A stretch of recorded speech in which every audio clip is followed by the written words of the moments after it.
Pues muy buenas tardes, hermanos. Buenas tardes. ¿Qué les parece el clima tan hermoso que tenemos aquí en Saltillo, verdad? Gracias a Dios por la lluvia, gracias a Dios por este fresco. Claro, nos desconcertó, pero ¿quién le gustó esta frescura de este día? ¿Sí? ¿Amén? Sí, ¿verdad? Lo malo es que ya habíamos guardado los abrigos y esas cosas, ¿verdad? Pero pues esto es para que no nos confiemos, hermano, para que entendamos que Dios de repente nos puede sorprender, ¿verdad? Pero bueno, gracias a Dios porque siempre tenemos cómo protegernos, cómo cuidarnos. Eso es lo importante. Tenemos techo y abrigo, dice la palabra, vamos a tener contentamiento. Muy bien, hermanos, pues quisiera compartirles este mensaje el día de hoy, hermanos. Y el mensaje del día de hoy se llama El Ministerio de la Restauración. Y casi siempre mis mensajes son 3, 4 puntos, siempre. No sé si se dan cuenta, ¿verdad? Pero hoy dije, hoy nos vamos más largo. 7 claves del Ministerio de Restauración. Así que, hermanos, no sé a qué hora vamos a salir, pero si vamos a salir en algún momento, no se preocupen. ¿Ok? Pero no me pude detener porque realmente, y solamente vamos a meditar en 2 versos de la palabra de Dios. Pero creo que hay varios elementos que no podemos dejar fuera en esto que yo llamo el ministerio de la restauración. Y fíjese que quiero que piensen, el día de ayer precisamente, una joven me mandó un mensaje preguntándome por una hermana, y me preguntó por una hermana de la congregación de hace muchos años, que hasta me destrozó el cerebro. Dije, ¿a quién se refiere? ¿Te refieres a una hermana de hace 20 años casi? Pues sí, ya fue hace mucho. Y bueno, pues y le pasé el contacto que yo tenía. Y yo, es el último número, ¿no? La verdad, hace muchos años que no hablo con la hermana. Pero esto me hizo reflexionar, y quiero que usted reflexione en las personas que han pasado por nuestra congregación o que usted ha conocido y que de alguna manera ya no están entre nosotros. Algunos están ministrando en otra iglesia, otros están en otro lugar, viviendo su residencia, se mudaron hacia otro lugar, ¿verdad? Otros sencillamente ya no están ni siquiera en el camino del Señor. Pero ¿cuántos hay de ellos que quizás ya no los hemos visto porque de alguna manera cayeron en alguna situación, se entramparon en alguna situación pecaminosa, no supieron cómo salir y ya no regresaron? Quizás por pena, quizás por heridas, quizás por alguna otra situación, pero el punto es que no supieron cómo, o la iglesia no supo cómo atender a estas personas. Entonces, pensando en esto, quisiera que me ayudara a contestar esta pregunta. ¿Qué hace un hermano de la iglesia usualmente cuando ha caído en un pecado notorio o grave? ¿Cómo reacciona regularmente, usualmente? ¿Qué es lo que hace la persona? A ver, se va, ¿verdad? Se va, es decir, se aísla, se aparta de la iglesia, ¿verdad? ¿Qué más? Otra vez se va, ¿van a ver? Se oculta, ¿qué más dijeron? A veces pide ayuda, y eso es el mejor, ¿verdad? La mejor de las reacciones o respuestas. ¿Qué más hacen? También, ¿verdad? Se ponen a la defensiva y pueden incluso atacar hacia otros hermanos o a la misma iglesia. Muy bien. Bueno, no digo muy bien la respuesta, no muy bien, pero sí sucede, sí sucede. ¿Qué más hacen ese tipo cuando estamos en estas situaciones? Usualmente se enoja con Dios y rompe su comunión con Dios, porque hace rato hablaron de la iglesia, pero mi hermano está hablando bien, correctamente, porque a veces el asunto es, yo me alejo de Dios en el sentido de la comunión que tenía, rompo esa comunión, Y bueno, eh, y dejan de servir, ¿no? Dejan de trabajar. A veces están aquí, pueden seguir en la iglesia, pero sencillamente se sientan, ¿verdad? Y dejan de servir, de trabajar. Yo puse estas que ustedes mencionaron. Puede ser que se enfrían sencillamente en su servicio en la iglesia. Están ahí, pero no están ahí, ¿verdad? No quieren trabajar, no se sienten cómodos por lo que pasó. A veces sí se apartan de la iglesia, definitivamente son las cosas que más sucede, como ahí lo dijeron también, rompen esta comunión con Dios, están en enojo contra Dios o en rebeldía contra Dios. A veces se justifican o se defienden, como decía mi hermano, a veces sí hasta contraatacan y va contra todos, ¿verdad? Y quizás incluso se ofenden si son confrontados. Y gracias a Dios que por ahí dijeron, hay algunos que sí, se arrepienten y vuelven, es decir, piden ayuda. Porque ese debería de ser, ¿no? La respuesta sana. Sin embargo, muchas de las otras cosas suceden antes o sencillamente nunca llegan a la última, ¿verdad? Pero también quisiera que pensaran en la otra parte, lo que hace la iglesia. ¿Qué hacemos cuando eso sucede?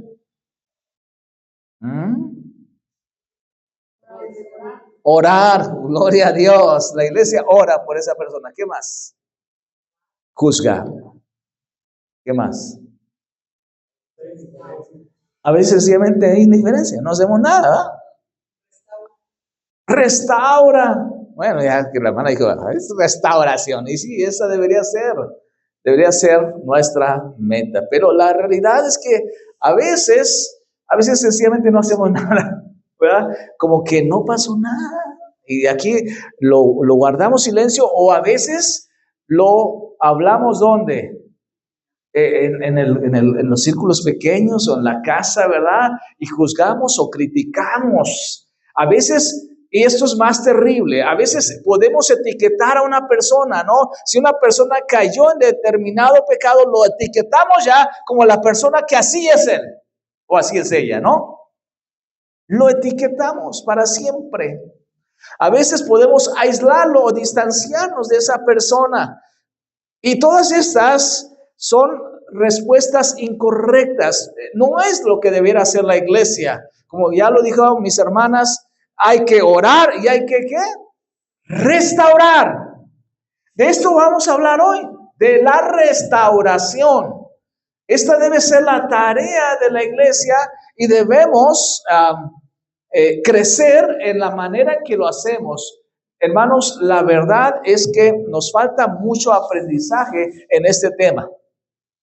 La realidad es que debemos crecer mucho en lo que es la restauración. Así que vamos a la palabra de Dios.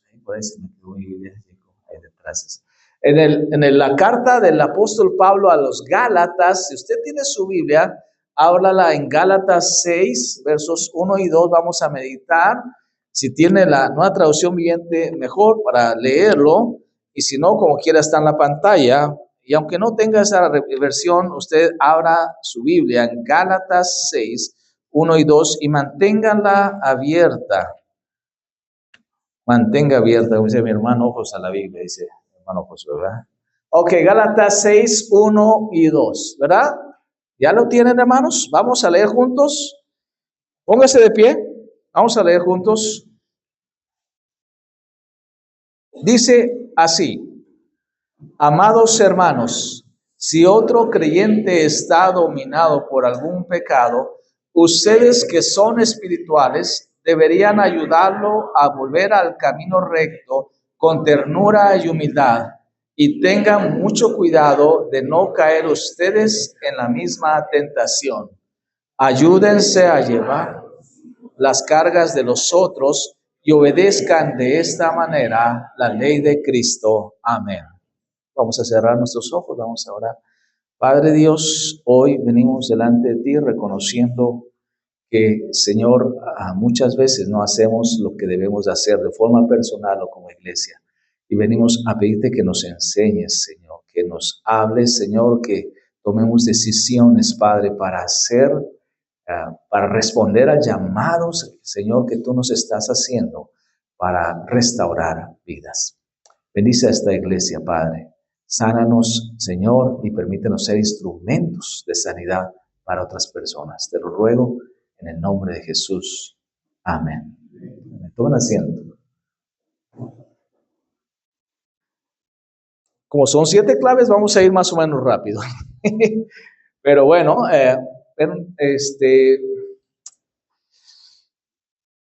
ya ni les dije el nombre de la hermana, ¿verdad? Por la que me preguntaban, pero no un nombre muy genérico, algo así como Mari. Y dije, Maris, hay muchas Maris, ¿verdad? Pero bueno, el punto es que a veces sucede esto. Y hoy vamos a encontrar en estos 2 versos 7 claves del ministerio de la restauración. Y así comienza el apóstol Pablo en su verso 1, dice de la siguiente manera: amados hermanos. Y aquí, aunque parezca solamente una frase, es importante señalar porque encontramos que el ministerio de la restauración, ya no quiere dar vuelta, el ministerio de la restauración se da en la familia. El ministerio de la restauración se da en la familia. Ahí por favor, si me pueden mover porque no quiere avanzar. Ok. ¿Y por qué es importante? Fíjense bien, esta pequeña frase, esta forma en que Pablo se dirige a los Gálatas, les dice, amados hermanos, así les llama, amados hermanos. Porque hermanos, si hay algo que sabemos es que la familia no desecha a sus miembros. La verdadera familia restaura. Yo espero que sí sea su familia, ¿verdad? O en su familia, si alguien falla, lo dejamos fuera. No, la verdadera familia no desecha. Seguiremos siendo familia por siempre. La verdadera familia restaura.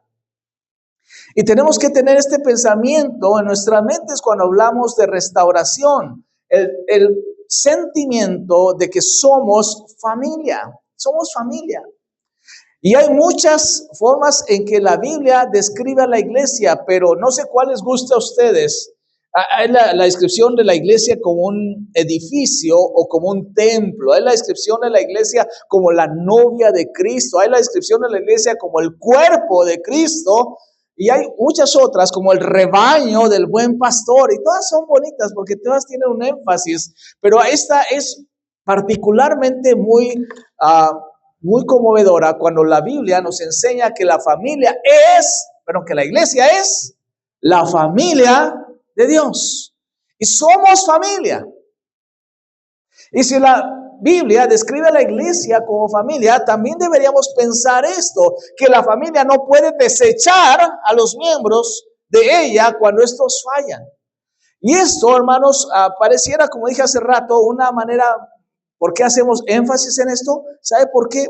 Porque estamos hablando de la carta del apóstol Pablo a los Gálatas. No sé si usted sepa, pero esta carta fue enviada por el apóstol Pablo a una iglesia que estaba cometiendo algo terrible. Se estaban apartando del evangelio y Pablo les escribe con dureza. Y Pablo tiene que decirles quién los fascinó para que se fueran por un evangelio diferente. No que haya 2 evangelios, sino que ustedes se han apartado de la verdad. Están cayendo de la gracia de Dios. Fíjense, palabras muy fuertes. En esta carta de solo 6 capítulos, les habla duro porque estos hermanos gálatas estaban alejándose tremendamente, volviendo al legalismo, a querer guardar la ley como un medio de llegar a Dios. Y Pablo le dice, pues sí, tanto que me tardé en enseñarles para que ahora venga alguien y les cuente esta historia.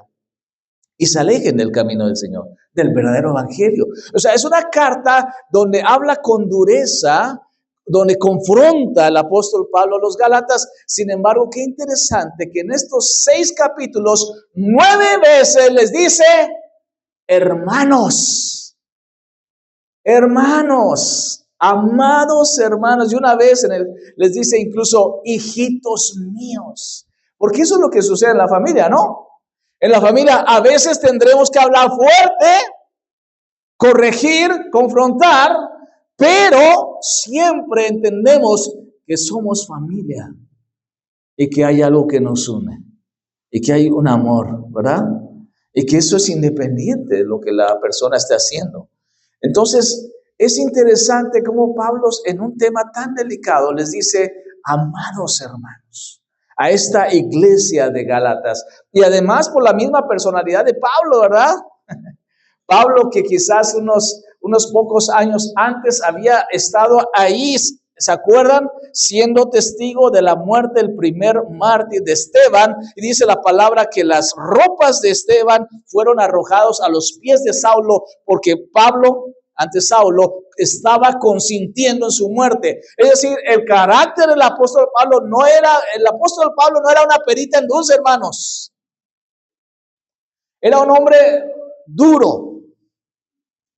Sin embargo, cuando habla la restauración, les dice, amados hermanos.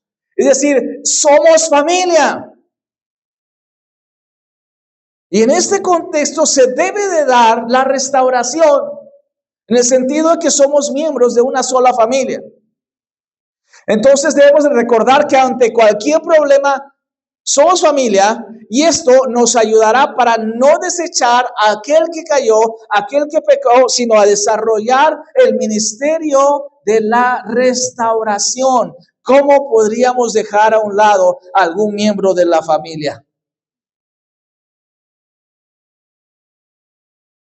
Partiendo de aquí, ahora sí podemos pensar en el ministerio de la restauración. Si ya entendemos que somos familia, que no podemos sencillamente el que peca y se va, ni modo, allá que Dios le bendiga, sino que tenemos que hacer algo al respecto. Si un hermano cae, tendremos una responsabilidad. Y no podemos hacer nada si no comprendemos esto. Somos una familia. Amén. Aquí comienza. Ahora, después dice el verso, amados hermanos, si otro creyente, dice, está dominado por algún pecado. Si otro creyente está dominado por algún pecado, aquí encontramos la segunda clave de este ministerio. El ministerio de restauración entiende que los creyentes caen. Lo da por sentado. Dice, si otro creyente está dominado por el pecado. ¿Alguien tiene la Reina Valera que dice?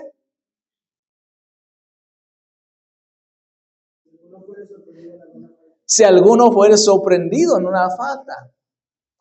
Ahora, en este sentido, ahorita voy a explicar por qué le dije a mi hermano que leía la Reina Valera. Pero no hay familia perfecta. Es decir, en cada grupo esto se va a dar, hermanos. Y tenemos que pensar que dentro de la familia de Dios va a haber algunos hermanos que caigan en pecado y debemos estar preparados para atenderlos. No escandalizarnos, no llegar al punto en el cual decimos, ¿cómo es posible que el hermano X haya hecho Y cosa? Y el texto en la Reina Valera dice, cuando algún hermano es sorprendido, ¿en qué? En el pecado. Y no sé si a qué le suena eso, pero eso suena si yo cacho a algún hermano en el pecado, ¿no? ¿Verdad? Si sorprendo a un hermano en el pecado, lo voy a arrestar. No, fíjense bien que no, ese no es el sentido. El sentido del texto es cuando algún hermano es sorprendido por el pecado. Fíjense bien el sentido.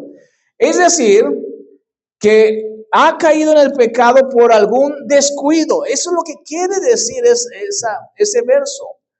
Cuando algún hermano es sorprendido, no sorprendido por otro creyente, sino sorprendido por el pecado. No se trata entonces del pecado consciente de un creyente rebelde y obstinado hacia Dios, sino el pecado de aquel hermano que se descuidó.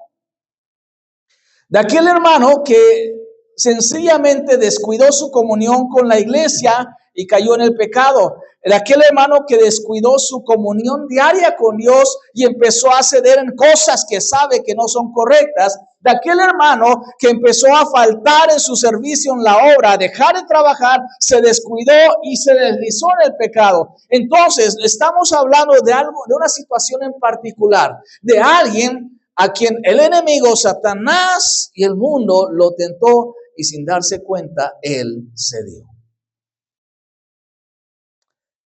En otros casos, a lo mejor es necesario un tratamiento diferente, pero estamos hablando de un creyente que se descuidó y falló. Y dice en la versión que estamos leyendo, dice, si algún creyente está dominado por algún pecado. Hay varias palabras para describir que se traducen como pecado. La palabra que se ocupa aquí significa literalmente un desliz, un tropiezo, un desvío del camino. Otra vez enfatizando, puede ser sí un pecado serio, pero lo que enfatiza es del tropiezo involuntario, de que no necesariamente esa era su decisión, sino que fue engañado por el maligno y se deslizó y cometió un pecado terrible que afectó su vida y afectó la iglesia. En otras palabras, no estamos justificando esto, no somos inocentes aún cuando nos descuidamos. Es nuestro error habernos descuidado, pero aquí estamos hablando de aquel que involuntariamente falló y que puede y debe volver pronto al camino antes de que Satanás empiece a trabajar en su mente, en su corazón. Ahí es donde entra el ministerio ¿de qué? De la restauración. ¿Ok? El ministerio de la restauración, entonces, es en aquellos creyentes que han caído por descuido, hermano. Por eso la palabra de Dios nos advierte, el que crea está firme y que no caiga. Debemos de cuidarnos nuestras vidas. Debemos no pensar que ya somos hijos de Dios y todo está garantizado, sino estar al pendiente en todas las disciplinas espirituales, porque el descuido es el que provoca que los creyentes empiecen a deslizar. Esta es la segunda. Tercera clave. El ministerio de restauración demanda madurez espiritual. Que dice el texto, dice, amados hermanos, si otro creyente es dominado por algún pecado, ustedes que son, ¿qué? Dice, espirituales. Ustedes que son espirituales pueden hacer el ministerio de la restauración. Entonces, en la familia los problemas se abordan bien, con seriedad, con madurez. Ya dijimos hace rato, yo no me escandalizo porque sé que estas cosas pueden y muy probablemente van a pasar. Que algún hermano ceda, que algún hermano caiga, y a veces el hermano que menos pienso, o a veces yo que no pensé estar en esta condición. Pero debo entender que no solamente no me debo de escandalizar, sino debo tomarlo con seriedad, con madurez espiritual. Ahora, el problema está aquí, hermanos. ¿A quiénes está llamando Pablo ustedes que son espirituales? ¿A quiénes creen que les está hablando? ¿Quiénes deben de realizar el ministerio de la restauración? ¿Serán los líderes? ¿Serán los pastores? ¿Serán los hermanos, los super ultra espirituales que tienen más años en la congregación?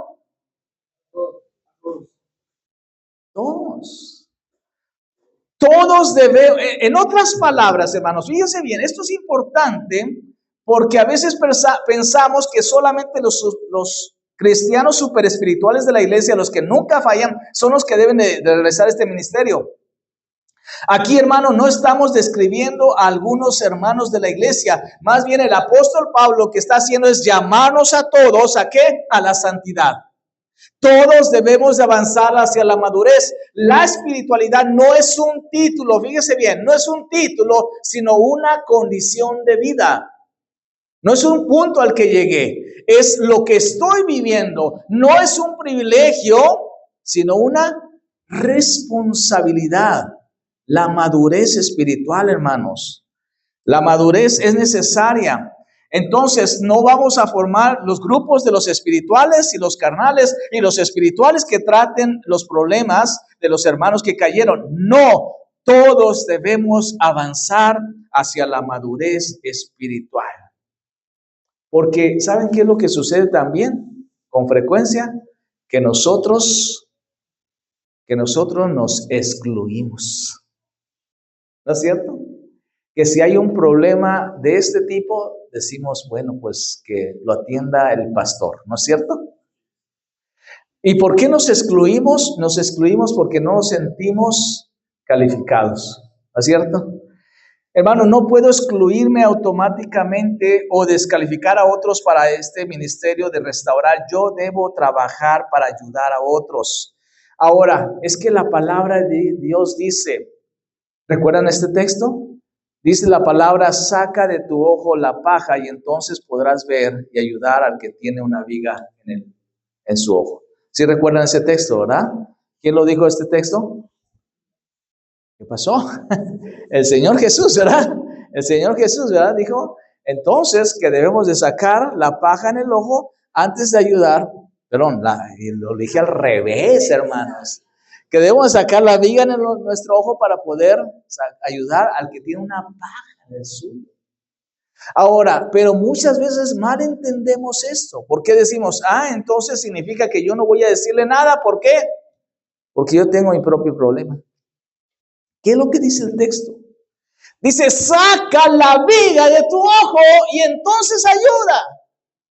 No te excuses diciendo es que yo estoy igual o yo tengo tantos problemas o no estoy calificado o tengo una viga. ¿Cómo voy a ayudar al otro? No, lo que está diciendo el Señor es, crece, madura, límpiate, saca la viga para que puedas ayudar a aquel que necesita restauración. Es un llamado para trabajar en nuestras propias vidas y luego trabajar en la otra. No para decir yo no puedo porque yo tengo un problema en mi propia vida, en mi propia familia. Hermanos, el ministerio de la restauración es un ministerio que nos demanda a todos madurez espiritual. Madurez espiritual. Bueno, muy bien. Cuarta clave, el ministerio de restauración tiene una meta. ¿Saben cuál es la meta?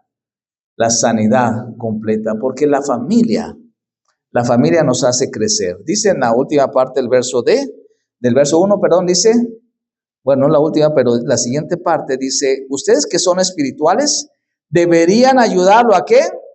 A volver al camino recto. Y aquí tenemos la meta.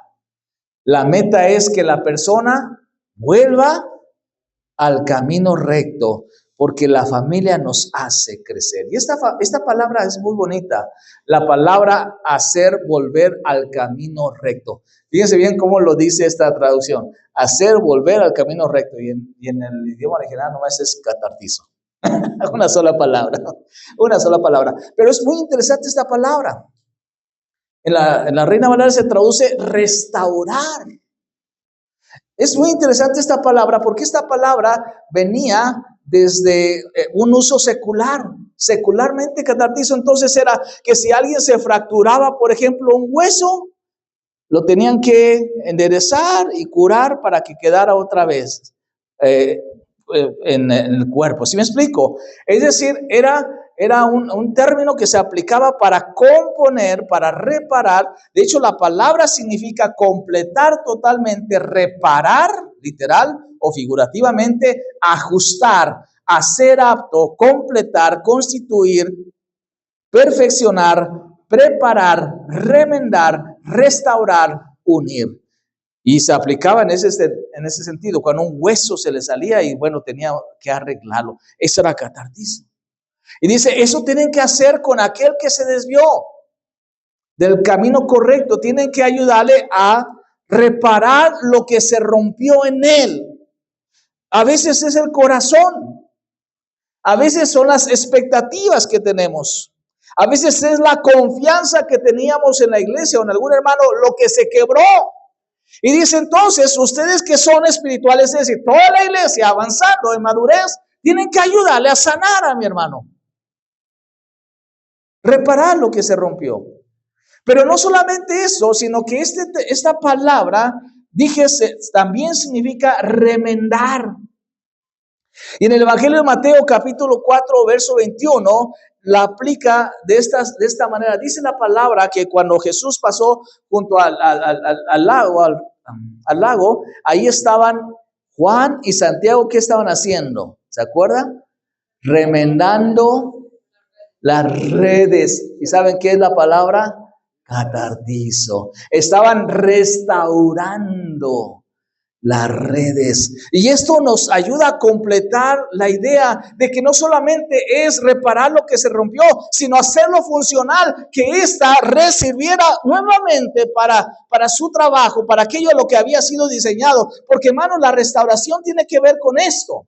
Tiene que ver no solamente con reparar, la vida de una persona, sino hacerlo funcional.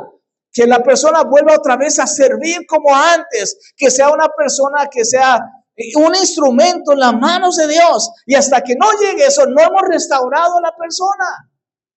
No sé si me estoy explicando, pero a veces pensamos que restaurar nada más es, bienvenido hermano, tú sabes que es parte de la iglesia.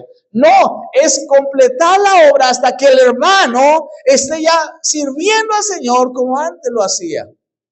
¿Qué implica entonces la restauración? Implica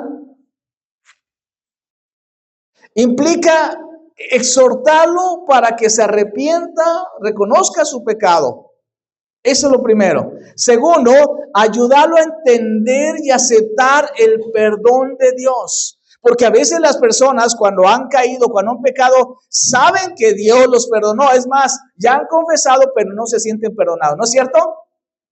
Entonces la restauración implica ayudarlo, hermano, no solamente a entender, sino a aceptar, a vivir el perdón de Dios, que se sienta perdonado en verdad. Pero no solamente eso, es ayudarlo a retomar su camino de comunión con Dios, que nuevamente esté gozando de ese tiempo con Dios, de su tiempo devocional, escuchando a Dios, hablando con Dios, y que eso sea su gozo. Es ayudarlo a retomar su camino de comunión y finalmente, lo que estoy hace rato compartiendo, animarlo a volver a la comunión con la iglesia. ¿Y al qué?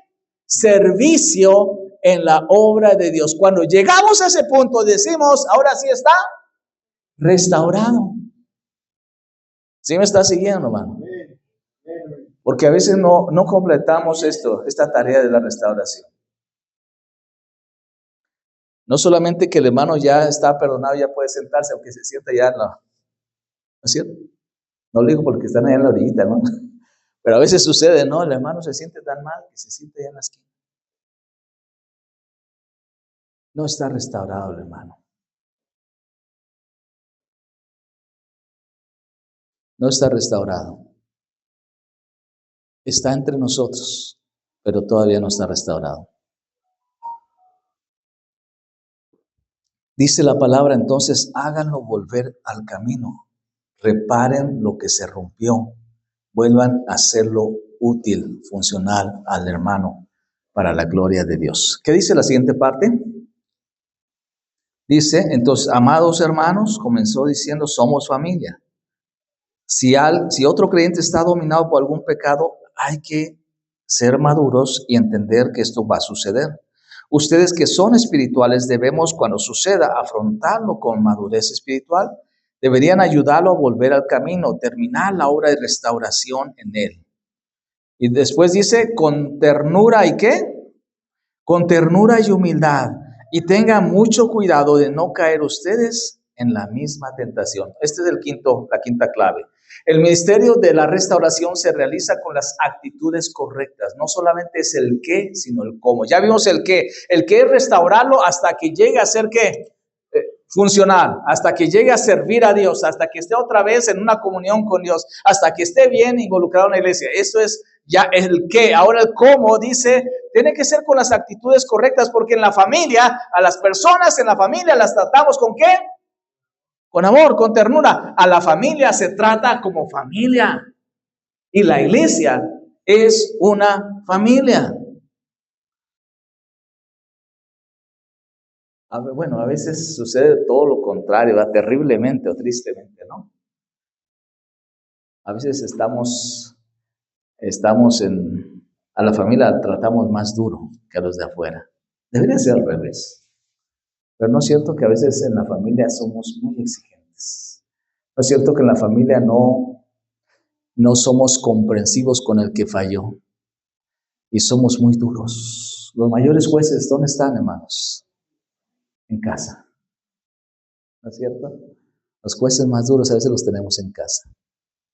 Y es terrible porque a veces en casa podemos estar acabando con algún miembro de la propia familia y nos puede llamar otra persona, un hermano de la iglesia o el pastor.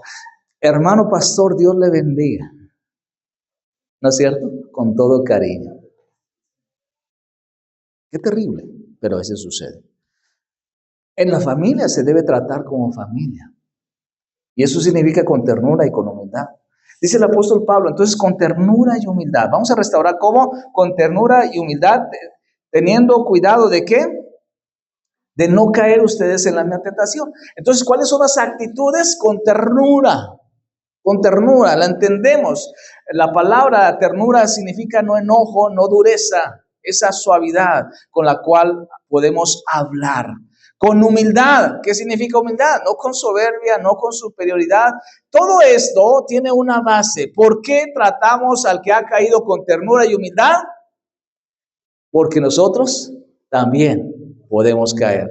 Porque significa, hermano, que yo también puedo ser sorprendido por el diablo y la carne y caer como mi hermano. Significa que yo también puedo necesitar la comprensión y la ayuda de hermanos en Cristo como mi hermano la está necesitando. Esta es la manera en que se restaura, no hay otra. Siempre debe ser así. Cualquier otra forma va a demostrar que nosotros hay soberbia e hipocresía. Si no aplicamos la ternura y la humildad, estamos poniéndonos por encima de los demás. Y jamás podemos hacer eso. Sexta clave, vamos hermanos, vamos ya cerrando. Sexta clave, el ministerio de restauración significa caminar juntos en los momentos difíciles, porque el texto dice en el verso 2, ayúdense a llevar los unos. Y no es cierto que cuando estamos en los tiempos más difíciles, ¿quién nos sostiene? Bueno, aparte de Dios, ¿quién nos sostiene? La familia. La familia es nuestro sostén. Entonces, dice el apóstol Pablo, lleven los unos las cargas de los otros. ¿Qué significa esto? Significa, en primer lugar, que la restauración, hermano, va a ser un ¿qué? Proceso. Y durante ese proceso se requiere ¿qué? Se necesita compañía. Llevar los unos de las cargas de los otros significa un proceso, va a tomar tiempo. Y durante ese tiempo vamos a necesitar a alguien que esté a nuestro lado, alguien que nos ayude a llevar la carga. Porque hermano, ¿cuántas veces nos sentimos así? Que la carga es demasiado fuerte y que no hay nadie. ¿Se ha sentido así? Ahí es donde la familia, que es la iglesia, debe estar. Ahora, ¿pero qué implica? Ya dije, implica que entendemos que es un proceso y va a llevar tiempo para la restauración de mi hermano y durante ese tiempo yo voy a estar ahí. Pero ya más específicamente, ¿qué implica? Implica mostrar empatía durante su proceso. Empatía, es decir, si en determinado día veo que mi hermano está más mal, le da más para abajo que en otros días, como dicen. Ahora se usa esa frase, ¿verdad? Yo estoy mostrando empatía durante todo ese proceso. Siempre va a recibir esa misma ánimo de mi parte. No voy a tener un día empatía y otro día no, sino durante todo el proceso voy a mostrar empatía. Segundo, voy a estar al pendiente de su progreso en su sanidad. Voy a estar al pendiente, hermano, ¿cómo sigues? ¿Cómo estás? Y debo de animar, exhortar a mi hermano para seguir adelante cuando ya quiera. Es que hermano, ya intenté y siento que la iglesia como que me hacen a un lado. Pues hermano, sigue insistiendo y lo estoy animando y estoy exhortando a continuar su proceso de restauración. Y finalmente le digo, estoy orando y lo hago, oro constantemente por la persona. Estoy llevando la carga junto con mi hermano. Estas son formas prácticas, hermano. No nomás decir, sino hacer, actuar. Porque todos necesitamos de vez en cuando este apoyo. Dice la palabra entonces el verso 2, sobre ayúdense a llevar los unos las cargas de los otros. Y termina con esta frase. y obedezcan de esa manera la ley de Cristo. La séptima clave del ministerio de restauración es que el ministerio de restauración no es opcional. La familia, es decir, la iglesia, es el instrumento que Dios usa para restaurar a sus hijos. Hermano, Dios usa a la iglesia para restaurar a sus hijos. Pueden haber otras cosas que ayuden, pero sin lugar a dudas, este es el instrumento principal que Dios usa para sanar, para restaurar vidas, la iglesia. Así que tenemos que entender que no podemos tomar otro camino. Esto es la ley de Cristo. ¿Y qué significa esto? Bueno, que restaurar vidas es obedecer la ley de Cristo. Cuando leía este pasaje, bueno, me preguntaba por qué Pablo dice y obedezcan la ley de Cristo. ¿Por qué la ley de Cristo? ¿Sabe cuál es la ley de Cristo para comenzar, verdad? ¿Y por qué el apóstol Pablo dice obedezcan la ley de Cristo? ¿Verdad? ¿A qué creen que se refiere? Bueno, ya está en pantalla, pero ¿a qué creen que se refiere lo de la ley de Cristo? Al amor, claro, porque es el mandamiento que Jesús dejó. Pero ¿por qué entonces Pablo usa esto? ¿Por qué no dicen y así demuestren el amor de Cristo? Lo entendemos cuando recordamos que la carta de Gálatas fue escrita para una iglesia que quería volver ¿a qué? Dijimos hace rato, a la ley. Querían vivir bajo la ley. Y dice, en lugar de esa ley, tomen la ley de Cristo, que es el amor los unos por los otros. En lugar de, ¿saben qué? Porque cuando estamos en el legalismo, siempre vamos a ver al que cae y vamos a señalarlo, vamos a criticarlo. Cuando estamos en la ley de Cristo, que es el amarse los unos a los otros, tenemos que llevar a cabo el ministerio de la restauración. ¿Ven la diferencia? Es un mundo de diferencia. Y por eso Pablo usa esta expresión y dice, y así entonces van a estar obedeciendo la ley de Cristo cuando él dijo, ahora les doy un nuevo mandamiento, ámense unos a otros como yo les he amado, ustedes deben amarse los unos a los otros. Esta es la ley de Cristo. Yo sé que lo estoy reduciendo mucho, pero la ley de Cristo es esto y mucho más. ¿Saben por qué? Porque Jesucristo hizo esto. ¿Qué hizo Jesús? Restauró vidas. Él tomó la vida de un puñado de hombres con un pasado roto, ¿no es cierto? ¿Se imaginan aquel publicano? Todo lo que venía arrastrando. Él tomó un puñado de hombres con vidas sin sentido. Aquellos que quizás no tenían un futuro ni un progreso, iban a vivir unas vidas sin sentido. Y Él los sanó con su amor. Él los alimentó con dignidad, los trató como sus amigos y les dio propósito de vida. Dígame si eso no es restaurar. Él tomó a esos 12 hombres y los restauró y los llevó hasta convertirse en los grandes siervos de Dios, en aquellas personas que amaban realmente a Dios. El caso más tremendo es el caso del apóstol Pedro, ¿verdad? Cuando él incluso llegó a negar a su Señor, pero el Señor estaba en la tarea de la restauración. Y entonces lo confronta en aquella hoguera después de la resurrección y le empieza a decir, Pedro, ¿me amas? Y el apóstol Pedro empieza a contestar, Señor, tú sabes que te amo. Pedro, ¿me amas más que estos? Señor, tú sabes que te amo. Y una tercera vez, Pedro, ¿me amas?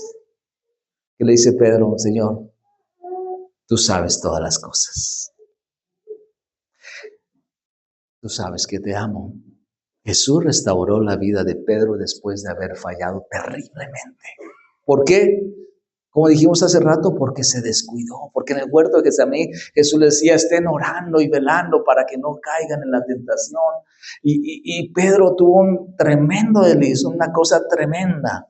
Pero Jesús lo restauró. Restaurar vidas, hermanos, En otras palabras, es continuar con el ministerio de Jesús. Y la iglesia hace esto. Así que yo quisiera hoy resumir esto. ¿Cuáles son las 7 claves del ministerio de la restauración? La restauración se da en la familia. Tenemos que entender que la iglesia es familia. Segundo, tenemos el ministerio de la restauración. Entiende que los creyentes caen. Y cualquiera puede caer. Entiende, más bien dicho, el ministerio de la restauración nos demanda a todos, no a algunos líderes de la iglesia, a todos, madurez. Debemos de tratar las cosas con madurez. La iglesia tiene que entender que el ministerio de la restauración es llevar a mi hermano hasta que está sano completamente. Esa es la meta. Tenemos que hacerlo con las actitudes correctas y significará estar con él durante ese proceso, llevando la carga los unos de los otros. El ministerio de la reconciliación no es opcional para nuestra iglesia. Tenemos que hacerlo, porque solamente de esta manera estaremos continuando el ministerio de Jesús, restaurando vidas. Así que yo quisiera hacer una invitación. Si usted se quiere unir a esto, si usted quiere ser partícipe de lo que Dios hace, ¿sabe? Nada más hermoso que ver vidas restauradas. Y usted puede ser un instrumento para ello. ¿Por qué no decimos a Dios, aquí está mi vida? Que Dios arranque en nosotros orgullo, soberbia, nos haga entender que necesitamos acercarnos a nuestros hermanos con la mansedumbre, con la ternura, con la humildad que nos está pidiendo. Y debemos aprender a sobrellevar las cargas de nuestros hermanos. Entonces yo voy a invitar que si tú quieres hacerlo, vamos a orar, vamos a decirle, Dios, aquí está mi vida. Si yo puedo ser un instrumento para bendecir a otros, para restaurar, si en mi existencia aquí, mi vida puede servir para restaurar aunque sea alguien más, todo habrá valido la pena. Si un gesto, mi oración, mis palabras pueden servir para ayudar a mi hermano que está destrozado por sus propias fallas, decirle, Dios, aquí está mi vida. Y quiero ser un instrumento en tus manos. Pero también quiero invitar, y quisiera que si hay alguien, algunas familias o personas que digan, bueno, yo necesito apoyo, necesito oración, necesito ayuda. Voy a pedirle que pase aquí al frente, vamos a orar. No vamos a preguntarle nada, ni mucho menos, pero pase aquí al frente. Diga, yo necesito que oren por mí. Yo estoy en una situación muy complicada personalmente o con familia y necesito ayuda. Pásenle, no se sienta mal, pásenle, todos lo vamos a necesitar en algún momento. Pase aquí al frente y vamos a orar. Adelante, hermanos, pásenle. Muy bien, adelante, mi hermana. Pásenle acá, mi hermana. Pásenle, hermanos, acérquense. Vamos a orar. Pónganse de pie, hermanos. Alguien más, pásele al frente. Vamos a orar por mis hermanos. Y sabe que yo hoy pregunté, ¿quieres unirte? Bueno, ahora es el momento. Pase ahora alguien que quiera poner sus manos sobre los hombros de mi hermano, de mi hermana, pásele. Vamos a decirle, voy a orar por ti. Quiero orar por ti. Quiero que Dios te fortalezca. A veces no podemos, hermanos. Necesitamos la ayuda.